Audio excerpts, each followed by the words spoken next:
सभी हाथ जोड़ लीजिए, मंगलाचरण करेंगे। काऊणमुक्कारं जिणवरवसहस्रवर्धमानस्य दंसनमग्गं वोच्छामि जहाकमं समासेन। बोलिए श्री खजराट पार्श्वनाथ भगवान की जय। आचार्य श्री विद्यासागर जी महाराज की जय। आचार्य श्री समय सागर जी महाराज की जय। मुनि पुंगव श्री 108 सुधा सागर जी महाराज की जय। हम सभी बड़े सौभाग्यशाली हैं जो हमें आचार्य कुंद कुंद का महान ग्रंथ अट्ठपाहुड़ के अध्ययन का अवसर मिल रहा है। दर्शन पाहुड़ चल रहा है। यह दर्शन पाहुड़ निश्चित रूप से बहुत महत्वपूर्ण है। आचार्य कुंद कुंद स्वामी बहुत अच्छी और सरल गाथाओं के माध्यम से जिनवाणी का रहस्य हमारे सामने प्रकट कर रहे हैं। आज 2 गाथाओं का अध्ययन होगा, क्रमशः गाथा क्रमांक 12 और 13। दोनों गाथाएं सरल तो हैं ही, लेकिन दर्शन की भूमिका को स्पष्ट करती हैं। दर्शनधारी कैसा आचरण करता है, कैसा आचरण नहीं करता है, दर्शनधारी के साथ क्या आचरण किया जाना चाहिए इत्यादि, ये थोड़ा बहुत वर्णन हमें इन दोनों गाथाओं में मिल रहा है। चलिए प्रारंभ करते हैं। गाथा क्रमांक 12। उच्चारण। जे जे दंसणेषु दंसणेषु भट्ठा भट्ठा पाए पाए ण पडंती पडंती। यहाँ ड के नीचे बिंदी नहीं है, ड के ऊपर बिंदी है लेकिन ड के नीचे बिंदी नहीं है। पढ़ नहीं बोल रहे हैं, पडंती ड बोल रहे हैं, पडंती। दंसण धराणम दंसण धराणम ते होन्ति होन्ति लल्ल मुआ लल्ल मुआ आधला पुरला बोही बोही पुण दुल्लहा दुल्लहा तेसिम तेसिम। जे दंसणेषु भट्ठा जे दंसणेषु भट्ठा पायेण पडन्ति दंसणधराणं पायेण पडन्ति दंसणधराणं ते होन्ति लल्लमुआ ते होन्ति लल्लमुआ बोहि पुणदुल्लहा तेसिं बोहि पुणदुल्लहा तेसिं। बहुत अच्छी ये गाथा है। यहाँ कह रहे हैं जे दंसणेषु भट्ठा, जे जो, जे जो बहुवचन में, जो व्यक्ति दंसणेषु दर्शनों में, यहाँ भी दंसणेषु बहुवचन में आया है। जे जो दंसणेषु दर्शनों में भट्ठा भ्रष्ट हैं, जो व्यक्ति दर्शनों में भ्रष्ट हैं, जो व्यक्ति स्वयं दर्शनों में भ्रष्ट है, दर्शनों से पतित है, गिरा हुआ है, दर्शनों को जिसने छोड़ दिया है, जिन लिंग को, जिन मुद्रा को जिसने छोड़ दिया है, जो वेश जिनेंद्र भगवान ने बताए हुए हैं, उन वेश को, उन लिंग को जिसने छोड़ दिया है, विकृत कर दिया है, ऐसे व्यक्ति। ये पूरे शब्द पहले से आ रहे हैं इसलिए विशेष रूप से इनकी व्याख्या नहीं की जा रही है। पायेण पडन्ति दंसण धराणम, जे दंसणेषु भट्ठा, जो दर्शनों में भ्रष्ट हैं, और पायेण पडन्ति, पाए पैरों को, ण नहीं, पडन्ति पढ़ते हैं। अब यहाँ पर पाए सप्तमी विभक्ति का एक वचन है। पैरों में, पैर में, चरण में, चरण युगल में, चरण युगल में ण नहीं पडंती, गिरते हैं। पैरों में नहीं गिरते हैं। पैरों में नहीं गिरते मतलब पैरों को नहीं छूते हैं, या चरणों में नहीं आते हैं, या चरण सानिध्य में नहीं आते हैं। पैरों पर गिरने से तात्पर्य है कि उनके शरण में नहीं आते हैं, उनको पूज्य नहीं मानते हैं।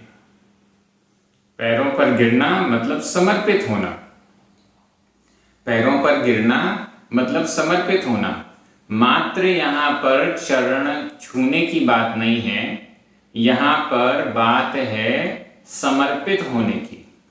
जो स्वयं दर्शनों में भ्रष्ट हैं, जो स्वयं द्रव्य लिंग को धारण नहीं कर पा रहे हैं, जो स्वयं समस्त परिग्रहों का त्याग नहीं कर पा रहे हैं, ऐसे व्यक्ति पाए पैरों में न नहीं पडंती, पड़ते हैं, पैरों में नहीं गिरते हैं। पैरों में नहीं गिरते मतलब आश्रय नहीं लेते हैं, उनके सानिध्य में नहीं आते हैं, उनको पूज्य नहीं मानते हैं, उनके प्रति समर्पित नहीं होते हैं। किनके प्रति? आगे लिखा हुआ है दंसण धराणम। दंसण धराणम, दंसण दर्शन, धर दर्शनधारियों के, दंसण धराणम पाए ण पडंती। दंसण धराणम, दर्शनधारियों के। जो स्वयं तो दर्शनों से भ्रष्ट हैं, जो स्वयं तो द्रव्य लिंग से भ्रष्ट हैं, और दंसण धराणम, दर्शनधारियों के, जिन मुद्राधारियों के पाए चरण युगल में, चरणों में ण नहीं पडंती, गिरते हैं, उनके सानिध्य में नहीं आते हैं, उनके प्रति समर्पित नहीं होते हैं। तो वो क्या कर रहे हैं? बहुत अच्छी बात समझ लीजिए। जो ऐसे हैं दर्शन से भ्रष्ट और दर्शनधारियों के चरणों में नहीं आ रहे हैं, उनके चरणों का सानिध्य प्राप्त नहीं करते हैं, ते वे होंती, होते हैं।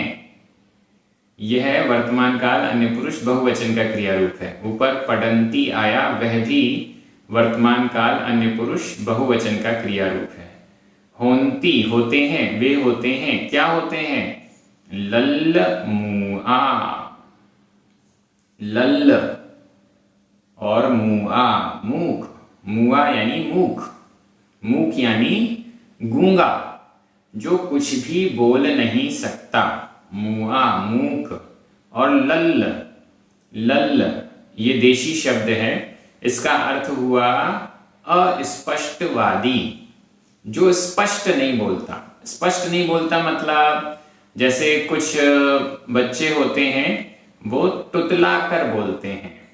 कोई भी शब्द बोल रहे हैं तो वो तुतला कर बोलते हैं, और उस तोतलेपन के कारण वो क्या बोल रहे हैं यह स्पष्ट नहीं हो पाता। कई बार वृद्ध होते हैं, उनके बोलना तो वो चाहते हैं, लेकिन दांत गायब हो गए हैं या कुछ ऐसी प्रॉब्लम हो गई है, तो एकाध शब्द सही तरीके से नहीं निकलता है, रह जाता है, तो वे हैं अस्पष्टवादी, जो स्पष्ट रूप से बोल नहीं पाते, जो अच्छे से नहीं बोल पाते, वो कहलाएंगे लल्ल। मतलब जो दर्शनों में भ्रष्ट हैं और अन्य दर्शनधारियों का चरणों की वंदना नहीं करते हैं, चरणों में नहीं पड़ते हैं, उनको पूज्य नहीं मानते हैं, ते होंती, वो होते हैं लल्ल मुआ, अस्पष्टवादी और गूंगे तक होते हैं। गूंगे होते हैं जीवन भर, बोलना तो बहुत है लेकिन बोल नहीं सकते। बड़ी समस्या होती है जब हमें बहुत कुछ बोलना है और बोलने का अवसर ही ना दिया जाए। बहुत समस्या होती है जब हम कहना तो बहुत कुछ चाहते हैं लेकिन कोई सुन ही ना रहा हो। तो जो गूंगा व्यक्ति है वो तो जीवन भर बोलने की इतनी इच्छा, मन ही मन बोले जा रहा, लेकिन गूंगा है, एक शब्द भी उसके मुंह से बाहर नहीं निकल रहा है। तो ऐसे अस्पष्टवादी और गूंगे बनते हैं जो दर्शनधारियों को सम्मान नहीं देते, दर्शनधारियों की पूजा नहीं करते, भक्ति नहीं करते, समर्पित नहीं होते हैं। बोही पुण दुल्लहा तेसिम, और बड़ी बात सुन लीजिए, तेसिम उनके, ऐसे जो दर्शन से भ्रष्ट हैं ऐसे व्यक्ति, तेसिम उनके, बोही बोधि केवल ज्ञान, बोधि का मतलब केवल ज्ञान, पुण्य यानी और, यहां पर वैसे तो पुनः अर्थ होता है इसके आगे अपन और भी लगा सकते हैं, पुण्य और, तेसिम उनके लिए, बोधि यानी केवल ज्ञान, दुर्लभ है, दुर्लभ, उनके लिए बोधि की प्राप्ति करना दुर्लभ है। वो केवल ज्ञान प्राप्त कर पाएंगे, बड़ा मुश्किल है, दुर्लभ है, उनको केवल ज्ञान होने वाला नहीं है, उनको बोधि की प्राप्ति होने वाली नहीं है। गाथा पूर्ण हो गई, शब्द भी क्लियर है। क्या कहना चाहते हैं आचार्य कुंकुन स्वामी?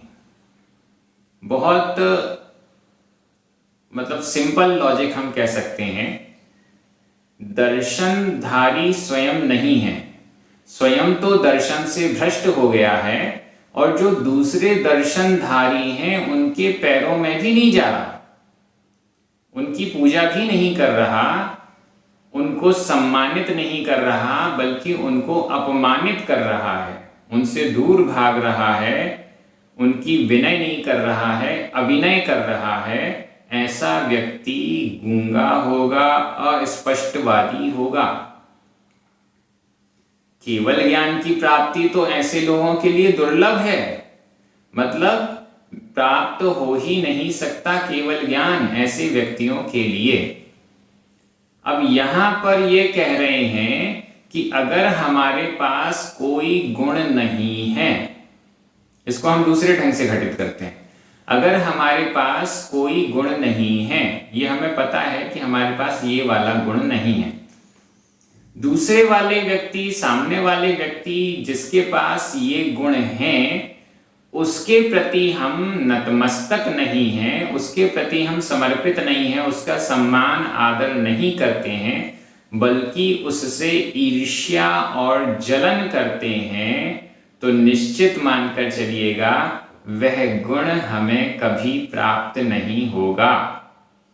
हम भी अस्पष्टवादी और गूंगे बनेंगे, केवल ज्ञान की प्राप्ति हमें भी दुर्लभ हो जाएगी, हमें भी केवल ज्ञान नहीं मिलेगा। कोई भी गुण यदि हम प्राप्त करना चाहते हैं तो उस गुण वाले व्यक्ति की हमें प्रशंसा करनी चाहिए, उस गुण वाले व्यक्ति के प्रति हमें समर्पित हो जाना चाहिए, तब जाकर वह गुण हमें प्राप्त हो सकेगा। अब यहां पर भी जो स्वयं तो दर्शन से भ्रष्ट हैं और जो अन्य दर्शनधारी हैं, उनके चरणों पर भी नहीं पहुंचते हैं, उनके प्रति नतमस्तक भी नहीं होते हैं, ऐसे व्यक्ति अस्पष्टवादी और गूंगे होंगे और उनको बोधि की प्राप्ति भी बड़ी दुर्लभ है। ऐसा यहां पर आचार्य कुंकुन स्वामी कह रहे हैं। व्याकरण की दृष्टि से जे, ते, भट्ठा, लल्लमुआ, इन सभी में प्रथमा विभक्ति का बहुवचन है। दंसणेषु सप्तमी विभक्ति का बहुवचन, पाए सप्तमी विभक्ति का एक वचन, ण और पुण ये दोनों ही अव्यय हैं, पडंती, होंती ये दोनों ही वर्तमान काल अन्य पुरुष बहुवचन का क्रिया रूप है। दंसण धराणम और तेसिम षष्ठी विभक्ति का बहुवचन है। प्राकृत में चतुर्थी और षष्ठी एक ही होती है तो अर्थ दोनों में लगाया जा सकता है, लेकिन यहाँ पर षष्ठी विभक्ति के बहुवचन है दोनों ही। दर्शनधारियों के, तेसिम उनके। इसके अलावा बोही प्रथमा विभक्ति का एक वचन है, दुल्लहा भी प्रथमा विभक्ति का एक वचन है। ये सब विभक्तियां भी एक बार सुन लिया करें, भले समझ में नहीं आए, याद भी नहीं होंगी। कुछ लोग तो नोट कर रहे हैं बहुत अच्छे से, अपनी कॉपी में एक एक शब्द का अर्थ नोट कर रहे हैं, ये बहुत अच्छी बातें हैं। मैं एक बार हिंदी अर्थ कर रहा हूं, आपकी नजर प्राकृत शब्दों पर जानी चाहिए। जो दर्शनों में भ्रष्ट हैं और दर्शनधारियों के पैरों में नहीं पड़ते हैं, नतमस्तक नहीं होते हैं, वे अस्पष्टवादी और गूंगे होते हैं तथा उनके बोधि की प्राप्ति दुर्लभ है। इस प्रकार से ये 12वीं गाथा पूर्ण हुई। अब हम 13वीं नंबर की गाथा में चलते हैं।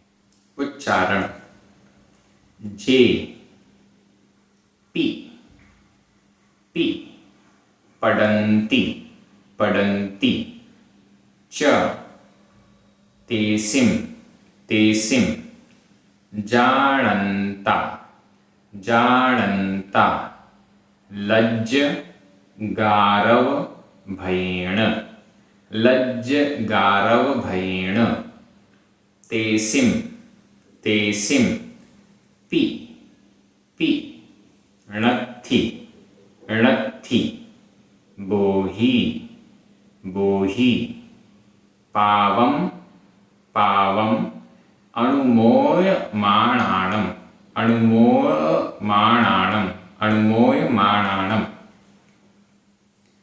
जेपि पडन्ति च तेसिं जेपि पडन्ति च तेसिं, जानन्ता लज्जगारव भैण जानन्ता लज्जगारव भैण, तेसिं पिणत्थि बोही तेसिं पिणत्थि बोही, पावम अणुमोयमाणाणम पावम अणुमोयमाणाणम। बड़ी अच्छी गाथा है ये भी। देखिए, जे जो, जे जो व्यक्ति बहुवचन में, पी पी यानी भी, पी शब्द 2 बार आया है, पहली लाइन में भी दूसरी लाइन में भी, पी भी, जो भी, पडंती च तेसिम, पडंती पढ़ते हैं गिरते हैं, तेसिम उनके, और जो उनके चरणों में पडंती गिरते हैं, तेसिम यानी उनके उनके किनके, जिनकी बात चल रही थी पिछली गाथा में। किनकी बात चल रही थी पिछली गाथा में? जे दंसणे सुभट्ठा, जो दर्शनों में भ्रष्ट हैं। तेसिम उनके, जो दर्शनों में भ्रष्ट हैं उनके चरणों में, जे पी पडंती, जो भी पढ़ते हैं, जो भी गिरते हैं, जो भी उनके चरणों की वंदना करते हैं, जो भी उनके आगे नतमस्तक होते हैं। फिर से देखिए, तेसिम उनके, उनके किनके? जो दर्शनों में भ्रष्ट हैं। दर्शनों में जो भ्रष्ट हैं उनके चरणों के प्रति जे, जो, पी भी, जो भी, पडंती पढ़ते हैं, नतमस्तक होते हैं, उनके चरणों में जो भी गिरते हैं। क्या अर्थ हुआ? उनके चरणों में जो भी गिरते हैं, मतलब दर्शन भ्रष्टों के सानिध्य में जो चले जाते हैं। क्या मतलब हुआ? दर्शन भ्रष्टों के सानिध्य में जो चले जाते हैं। कैसे? जानता, जानते हुए, एक एक शब्द महत्वपूर्ण है। जानता, जानते हुए। अनजाने में हम किसी के पास चले जाएं, अलग बात है। जानता, जानते हुए। जानता वर्तमान कृदंत है और इसमें आधनावर्ता अंत प्रत्यय का प्रयोग हुआ है। वर्तमान कृदंत में 2 प्रत्यय प्रयोग में आते हैं, अंत और माण। जानंता जानते हुए, जे जो, जानंता जानते हुए, पी भी, तेसिम उनके, पडंती उनके प्रति नतमस्तक होते हैं। और किस दृष्टि से? लज्ज गारव भयेण। लज्ज लज्जा शर्म के कारण, गारव गर्व घमंड के कारण, या फिर भयेण भय के कारण, कोई भी मजबूरी हो, जानते हुए चाहे शर्म आ रही है इसलिए जा रहे हैं, चाहे घमंड है इसलिए जा रहे हैं, या फिर डर लग रहा है इसलिए जा रहे हैं। इन तीनों कंडीशंस में लज्जा, गर्व और भय, इन तीनों कंडीशंस में भी जानता जानते हुए उन दर्शन भ्रष्टों के प्रति समर्पित या नतमस्तक होने वाले व्यक्ति, तेसिम उनके, पी भी उनके भी, जो दर्शन भ्रष्टों के चरणों में नतमस्तक हो जाते हैं, तेसिम उनके भी, णत्थि संधि विच्छेद कर लीजिए, ण प्लस अत्थि, ण यानी नहीं, अत्थि यानी है, नहीं है, तेसिम पिणत्थि उनके भी नहीं है। क्या नहीं है उनके? बोधि उनके भी बोधि नहीं है, उनमें भी बुद्धि नहीं है, उनमें भी सद्बुद्धि नहीं है, वो भी समझदार नहीं है, उनको भी बोधि की प्राप्ति नहीं होगी, उनको भी केवल ज्ञान की प्राप्ति नहीं होगी। किनको नहीं होगी?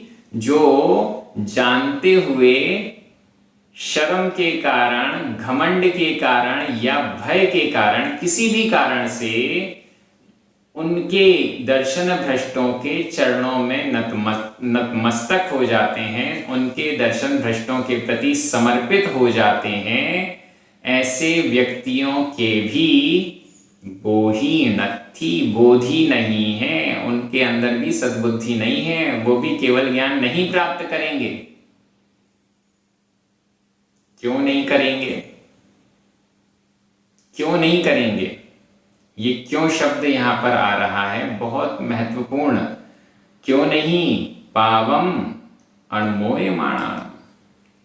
ये लोग कैसे हैं जो दर्शन भ्रष्टों के प्रति नतमस्तक हो रहे हैं? ये लोग कैसे हैं? पावम अणमोयमाणा, पाप की अनुमोदना करने वाले। पावम यानी पाप, अणुमोयमाणाणम अनुमोदना करते हुए।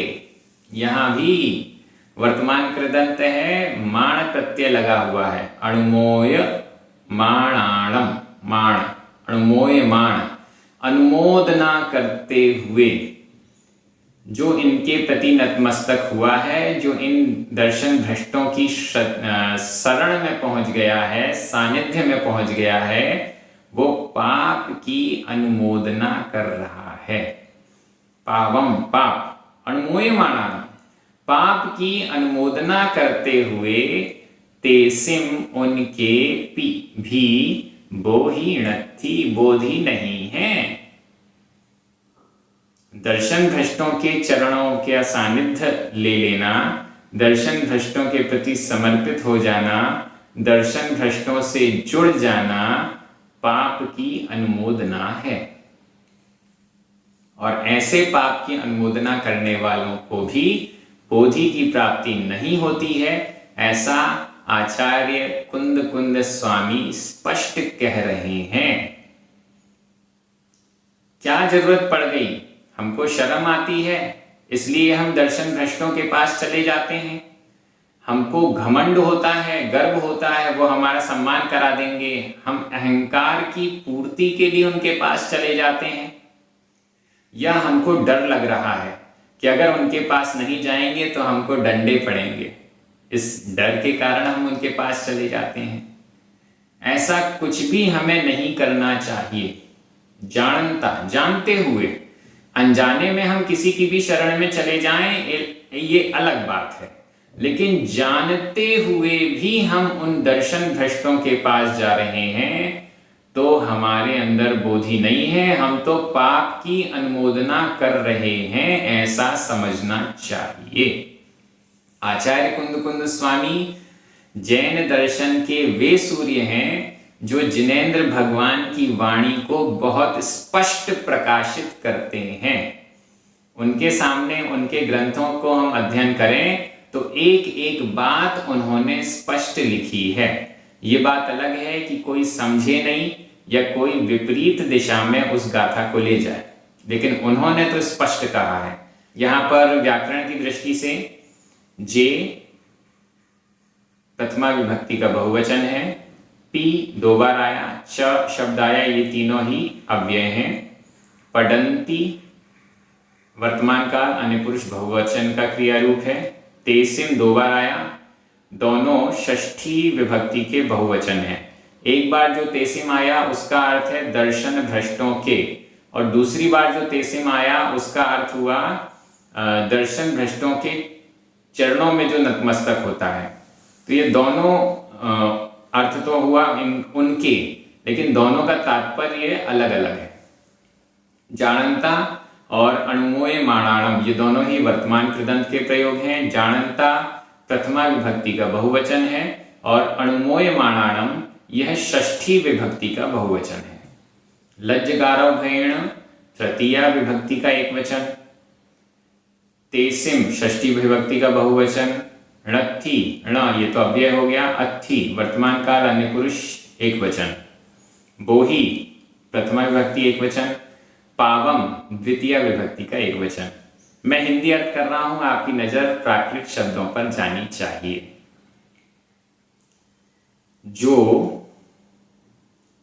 जानते हुए भी लज्जा, घमंड और भय के कारण उनके दर्शन भ्रष्टों के चरणों में पड़ता है, नतमस्तक होते हैं, पाप की अनुमोदना करते हुए उनके भी बोधि की प्राप्ति नहीं होती है। यहाँ एक एक शब्द क्लियर है। जब तक हम एक एक शब्द को क्लियर नहीं करेंगे, आचार्य कुंद स्वामी का भाव भी प्रकट नहीं होगा। कई लोग आचार्य कुंद स्वामी पर बहुत प्रवचन करते हैं, उनके ग्रंथों पर बहुत चर्चा करते हैं, लेकिन हम देखते हैं कि वो एक एक शब्द की व्याख्या नहीं कर रहे, शब्दों को तोड़ मरोड़ कर जो उनकी मर्जी का अर्थ है वो प्रकट कर देते हैं। इन सब से हमें बचना चाहिए। ये बहुत अच्छी बात है कि आपको प्राकृत के एक एक शब्द, एक एक व्याकरण को बताते हुए ये गाथाएं समझाई जा रही हैं। इससे ये तो क्लियर है कि हम आचार्य कुंद स्वामी के असली भाव तक पहुंचने का प्रयास कर रहे हैं। कौन कितना पहुंच पाएगा ये उसका स्वयं का पुरुषार्थ है, उसकी स्वयं की योग्यता है, लेकिन हम सही दिशा में चल रहे हैं, यह बहुत अच्छी बात है, बहुत बड़ी बात है। आप सभी अपने मित्रों को भी प्रेरित कीजिए। अष्टपाहुड़ के ग्रंथ के स्वाध्याय करने का बड़ा आसान तरीका, YouTube पर सिर्फ आधे घंटे में 2 गाथाओं का स्वाध्याय हो रहा है। सभी को अच्छा लग रहा है। चिन्वाणी स्तुति कीजिए, 9 बार नमोकार मंत्र पढ़िए। सभी को जय जिनेंद्र।